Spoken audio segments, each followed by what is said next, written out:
ప్రశంసలతో ముంచెత్తేస్తున్నారు. మరి మనం కూడా విషయం చెప్పేద్దామా? మొబైల్ మసాలా వారి ఫిల్మ్ నగర్ కబుర్లలో మనం మాట్లాడుకోవాల్సింది మన మెగాస్టారుడి గురించి.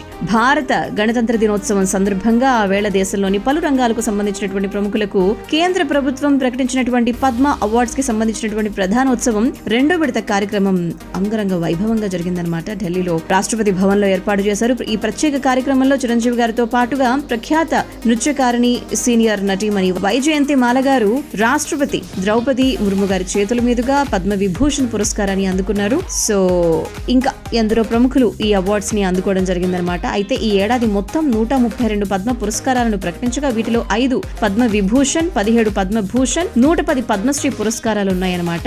ఏప్రిల్ 22న మాజీ ఉపరాష్ట్రపతి వెంకయ్యనాయుడు గారితో పాటు సగం మందికి పురస్కారాలు ప్రదానం చేసినటువంటి రాష్ట్రపతి గారు మిగతా వారికి గురువారం అందజేశారు. అయితే మరి ఈ కార్యక్రమంలో ఉపరాష్ట్రపతి జగదీప్ గారు, అలాగే ప్రధాని గారు, కేంద్ర హోంమంత్రి అమిత్ షా గారు, కేంద్ర విదేశాంగ శాఖ మంత్రితో పాటు ఇంకా ఎందరో పలువురు ప్రముఖులు, ఉన్నతాధికారులు పాల్గొనడం జరిగిందనమాట.